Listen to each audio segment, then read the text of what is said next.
This is Nick. This is Jack. It's Friday, the real Friday, Halloween day, and today's pod is the best one yet. This is a T-Boy. The top 3 pop business news stories you need to know today. Jack, can I just say you look fantastic over there? Nick, I want to stream you right now. I mean, when did you get bangs? We got to talk about it, and we will talk about it. Besties, more on the costumes in a sec. But Jack, 3 fantastic stories for today's pod. What do we got on the T-Boy? For our first story, 2025 is the best year of all time by far when it comes to horror movies. Oh, yeah. 17% of the U.S. box office is booze. The horror movie numbers are so scary, you're going to have to close your eyes for this story. For our second story, the government shutdown enters month number 2 tomorrow, which actually means no more food stamps. The whole debate, it's about the biggest silent force of inflation, your doctor's bill. And our third and final story, for the first time in nearly 2 years, Starbucks actually grew last quarter. Starbucks! It is all thanks to one single Starbucks order,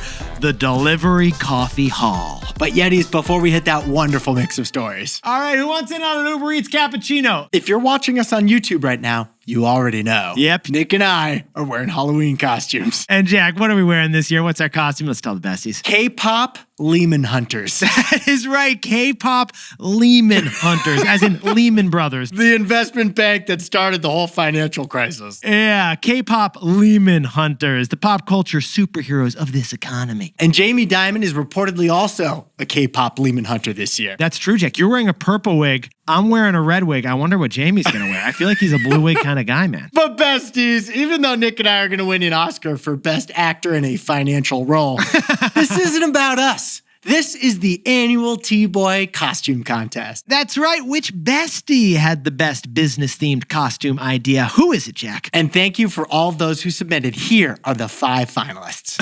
Okay, Jack. The nominations, please. Gina Brusco is going this year as a Google Office bed bug. Yeah, you're back to the office, and so are the bugs. Amanda Whittem, the legend, is a dupe diva. Yeah, she looks like she's decked out in Lululemon, but it's actually a Costco Kirkland label. Amanda knows what she's doing. Yeah, Savannah Westwood, she is a terrifying tariff.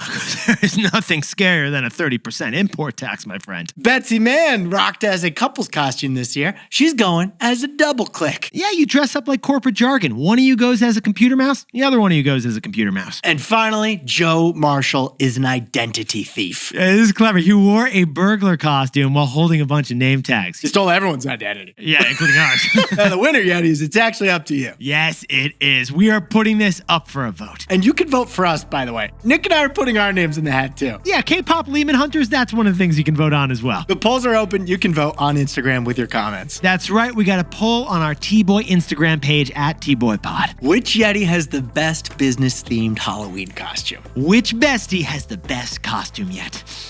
But in the meantime, Jack, Jamie, we got some demons to slay, baby. I thought you were going to start singing that Golden song that's playing nonstop on my Spotify. I meant Lehman's. I meant Lehman's to slay. Jack, let's hit our 3 stories. 15 years before this song, 2 boys from the Northeast met in the dorm. They had an idea that caused a cultural storm. It's the best one yet, but the best is the norm. Jack, Nick, that's it. I don't even think they need to practice. 50%, that's a fat tip. T-Boy City on your at list. If you know, you know, cause we ready to go. We can't wait no more, so just start the show. Start the show. For our first story, perfect timing for Halloween. There is no genre thriving at the box office right now like horror. Scary movies hit a record high this year because of the divisive dividend. Now, Yetis, a top story that Jack and I did last year was about rom-comonomics. Jack, what are rom-comonomics? Because romantic comedies became a surprise profit puppy. Mean Girls, the reboot, Anyone But You with Glenn Powell and Sydney Sweeney. Rom-coms, they have way lower production costs than Superman and way higher ROI than Wonder Woman. But funny thing, besties, in 2025, it's a different story at the box office, isn't it, Jack? Horror movies are putting up scary good numbers. Sit down, stand up, and shield your face again because Black Phone 2 did $27 million in their first weekend earlier this month. The vampire movie Sinners, $367 million. It was a surprise hit earlier this year. How about The Conjuring, which has done 9 movies? The audience would be sick of this after that many versions, right, Jack? Nope, just like Fast and the Furious, the 9th one might have been the best. $500 million at the box office. That's the #2 horror movie of all time. Yetis, the more the supernatural, apparently, the more the super numbers. The new normal date night. Yeah, Jack? Is Paranormal Activity 6. Yeah, don't worry, honey. We're going to see Beetlejuice. I shouldn't say that word again. But Yetis, here's the hero stat. 2025 has been the best year for the horror genre of all time. Get this, horror has taken in a record 17.2% of the United States box office this year. 17.2% is a record high share in the film industry. Jack, sprinkle on some context. It's up 70% from last year, and it's up 4x from 10 years ago. It appears a greater percentage of us Americans are choosing horror. And what does that mean if you're Bob Iger, man? If you're Disney, Yeah. that haunts you. Oh, it freaks you out. I don't think Disney's ever going to do a horror movie. Yeah, I think Tower of Terror has been turned into like a Moana ride now. But one key reason for this, Jack, is calendar creep, right? Since the pandemic, things don't just happen around the holiday that they're associated with anymore. No, horror films are now made and marketed all year round, not just on Halloween. It's just like how Home Depot sells those 15-foot skeletons as early as July. Yeah. The Exorcist markets itself in July too. Yeah, some more examples we found. Five Nights at Freddy's comes out in December. You can have horror for Christmas. 28 years later, it came out in June. You had horror for summer too. We don't know what Jordan Peele's working on right now, but we're going to bet it has to do with a horror movie around Easter. The Easter Bunny zombie pops out of the Easter egg hunt to feast on, he eats the kids actually. So, Beetlejuice, what's the takeaway for our buddies over in Hollywood? The horror industry is making money on the divisive dividend. Now, Yetis, maybe the most interesting stat about the horror movie surge is that the demand is driven by division. Because no film genre has a greater number of haters than horror films. YouGov did a survey. 22% of American moviegoers hate horror movies. I mean, no other category has 10% hate rate. So it's the most hated by 2x over the rest of the films. Plus, horror has the greatest divide between critics and viewers. Critics hate horror movies, but viewers give it 2 thumbs up on Rotten Tomatoes. And it appears that all of this divisiveness is a key driver to horror movies' success. And you know what, besties? We see it in other industries too. Social media, the content that does best, it's the dividing stuff. In fashion, the outfits that define the trends are the divisive ones. And now in movies, the type of film driving the strongest reactions is also the fastest growing. It's the divisive dividend. And the horror industry is banking on it. For our second story, the government shutdown enters its second month tomorrow, and it's about to get very real for 42 million poor Americans. But the debate is actually about healthcare. Yes, it is. Which is the quiet force behind rising prices. Yetis, check the calendars today, day 31 of the federal government shutdown, second longest in history. 700,000 federal workers have been working without pay for over 4 weeks now. Plus, Jack, we got 700,000 more who've been furloughed, not working and not getting paid. Now, troops and federal law enforcement people have continued to get paid. President Trump and his administration have moved money around to prioritize them. But not for SNAP, the Supplemental Nutritional Assistance Program, also known as food stamps. That's why tomorrow, November 1st, brings a new era of hardship for this government shutdown. And here's why, besties. 42 million low-income Americans are going to stop receiving government assistance to buy food. And with our most vulnerable potentially going hungry, pressure is going to build on both sides to end the shutdown. Plus, you've got absenteeism growing among the TSA agents over at the airports across the country. They've been working for 4 weeks without getting paid. I wouldn't be shocked if some call in sick to drive for Uber because they need some kind of income right now. But besties, we're now entering our second month of the government shutdown. Why are we even shut down in the first place again, Jack? As a reminder, according to Democrats, it's because of healthcare. You see, Yetis, desperate to push back on Trump's policies, Democrats have chosen that as the hill to fight on. They refuse to fund the government unless Republicans do one big thing: undo the $1 trillion of cuts to healthcare that they passed with their big, beautiful bill. Jack, can you jump in T-Boy style and tell us what exactly the cuts were in the big, beautiful bill? The big, beautiful bill paid for some of its huge tax cuts by adding work requirements to become eligible for Medicaid. Basically making it harder to get Medicaid. Also, the bill funded some of the tax cuts by cutting health insurance subsidies for people who have to buy individual health insurance. Now, most Americans, including most of our listeners, we know from our surveys, get health insurance through their employer. And it's mostly your parents, older Americans, who are getting health care from Medicare. But 24 million people have to buy health insurance on the Affordable Care Act marketplaces. And for them, the end of the subsidy means a huge spike in prices is coming next year. And this month, we finally learned how much. So Jack, what's the takeaway for all our buddies who are looking at another month of government shutdown? Imagine if your grocery bill rose 26% overnight.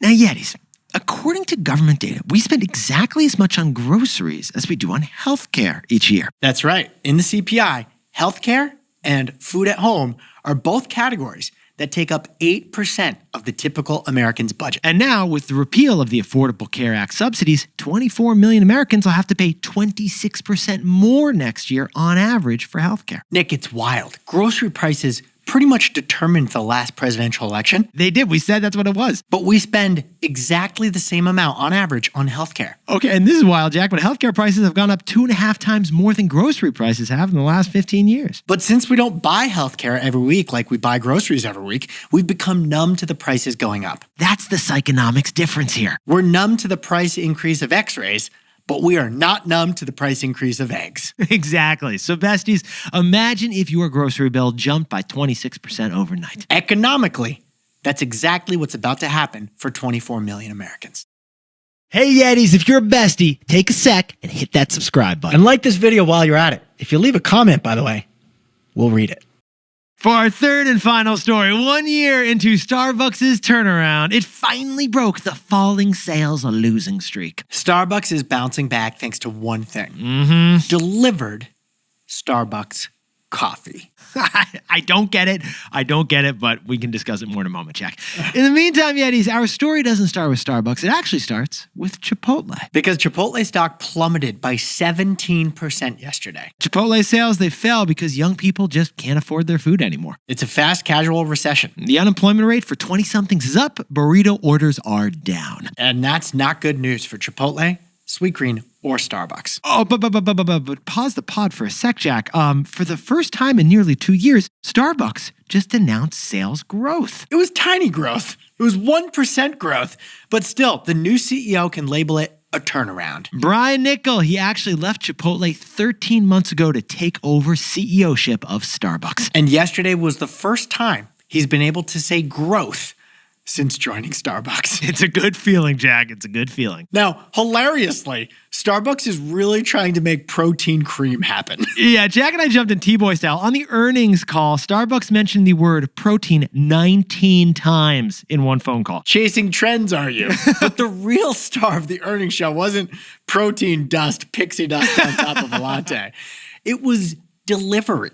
Delivery lattes. Revenue for delivered Starbucks grew 30% last quarter, hitting $1 billion for the first time ever. Full disclosure, I've never ordered Starbucks by delivery. I didn't even know you could, but you can on the delivery apps. Turns out you're hanging at home and ordering a double-digit latte plus the delivery fee. Or you're playing the office hero, organizing the whole team's giant order of Uber Eats and then going down to the lobby to pick it up. But here's the key, besties. Delivery latte orders are bigger than in-store orders because 40% of them include food. It's called the attachment rate. 40% of drink orders are attached with a food order too. And it looks like a profit puppy because delivery coffees are a haul. Not just coffee. You toss in an egg wrap, a banana, and maybe a K-Pop too. The way we see it, you're basically treating your coffee order like a Temu dress haul, right, Jack? You're filling up the shopping cart to justify that delivery fee.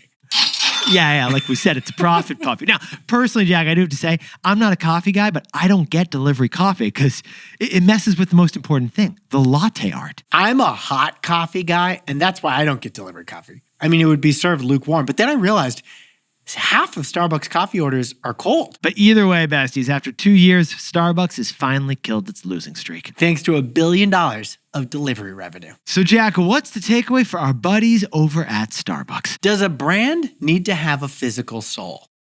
Yetis, the key to the new Starbucks CEO's Back to Starbucks turnaround plan is to get people to dwell in the stores. It's really funny. Brian Niccol, he's obsessed with this. He is. He really wants customers not just grabbing a coffee and going, but chilling for like 20 minutes. They measure this. The actual data is called the dwell number. And unfortunately, the number of Starbucks visits that lasted longer than 10 minutes fell by nearly 20% last quarter. So, besties, the bright side to the delivery coffee surge is bigger, more profitable orders for Starbucks. The downside, it confirms that Starbucks isn't the communal hangout place that it used to be. It's not a third place anymore. To a tough dilemma for Starbucks, Jack. Like, should it double down on these highly profitable delivery orders? Or should they not? Because delivery further undermines the importance of the Starbucks store. Are you ordering delivery because you fondly remember the brand through its store experience? Or does the store have nothing to do with it? And the next generation is just ordering coffee? Store be damned. Jack, could you whip up the takeaways for us for Halloween Friday? Horror movies have taken 17% of the US box office this year. That is a record high market share. Horror is cashing in on the divisive dividend. What divides us also sells. For our second story, the government shutdown is 31 days old. Food stamps run out tomorrow, but this debate is about healthcare. Imagine if your grocery bill jumped 26%. For 24 million Americans, that's happening next year. And finally, Starbucks announced quarterly growth for the first time in 7 quarters. The losing streak is over. Delivery coffee hauls are the highlight, which conflicts awkwardly with Starbucks' pride in physical stores.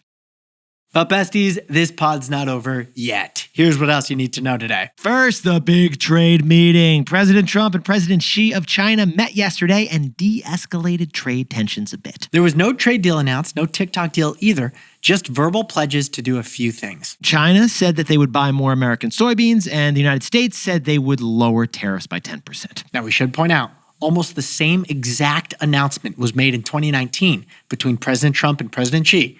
But that deal fell apart just months later. So we'll be watching. And second, more huge earnings from a big tech earnings week. Amazon, their stock jumped 13% on just a huge, big cloud computing business. I guess that AWS outage didn't affect their cloud computing business at all. Don't really have anywhere else to go, Jack. Apple stock rose too. Looks like the iPhone 17 is one of the biggest iPhone upgrade cycles ever. I actually did one. And Coinbase and Reddit announced too, and both of their stocks jumped on beats as well. And finally, Levi has a new plan to win the jeans market. They're going full fashion runway. Levi's just announced a new label of premium jeans. It's called Blue Tab. Yeah, not red tab like the tab they currently have. This is a blue Levi's tab for jeans that cost over $300 a pair. So if you see somebody wearing jeans with a blue tag on the butt, not a red tag on the butt, it means they spent a lot of money on those jeans. I was gonna say you should get to know them. Now, time for the best fact yet. This one sent in by Rachel, a legendary Yeti down in lovely Flagstaff, Arizona. You know how if you go to google.com, the word Google is written in a different, interesting way every single day. And it's known as the Google Doodle. They've actually been around since 1998, but in the year 2000, they made their first ever animated doodle. And they did it on Halloween. That's right. Halloween is the anniversary of the first ever animated Google Doodle. What was it, by the way, Jack? What was that doodle? The O's in the word Google were 2 jack-o'-lanterns, which flickered with a little bit of 2000 era animation. Nothing like a Google engineer with a little sense of humor. Yetis, you look fantastic today. Now remember to go to our Instagram page to vote for the best business-themed Halloween costume yet. At T-Boy-Pod, Nick and I will be eligible to vote for. Yes, we have nominated ourselves for this, because if you commit insider trading, the K-Pop Lehman Hunters, we will find you and we will lock you up in a white-collar prison, won't we, Jack? K-Pop Lehman Hunters. The best part of the costume is the name. I got the stapler. Jack's got a Bloomberg terminal. We will find you, and if we don't, Jamie Dimon will. He's joining us. He's got the blue wig on. And if neither of us find you, we're going to get a government bailout, because that's how Lehman rolls. Actually, Lehman didn't get a bailout. Never mind. Jack and I got to go wash these wigs. Enjoy the bangs, and we'll see you on Monday. And before we go, a happy birthday to legendary Yeti Jason Geiger, celebrated in Buffalo Bills, New York. Happy birthday to Keswick Chu, who's turning 28 in Toronto, Canada. And Brandon Ang from Melrose, Massachusetts, heading up to Vermont to celebrate the Big 3-5, which is further than just outside Boston. Brandon, DM me. I'll give you my best recs for wherever you're going. And Aaron Cahutt in Columbus, Ohio, is back to work after shoulder surgery. He's throwing faster than he ever has, Jack. Happy birthday to Brooke Morgan in San Diego, California. And a congratulations to my legendary cousin, Chun Schlesinger Fried, who just passed the New York bar on her first try. Your Honor, she may approach the bench. And Vinny and Angie Sabatino in Estero, Florida have got our 4-year wedding anniversary. It's a Halloversary today. And happy anniversary to Jack and Joan of Dublin, California, who are celebrating 5 years together. Congratulations, guys. And to anyone else who's celebrating something today, make it a T-Boy. Celebrate the wins. This is Jack. I own stock of Reddit. Nick owns stock of Lululemon, and we both own stock of Apple, Chipotle, and Spotify. What happens if you say Beetlejuice a third time? Well, now we just did, Jack.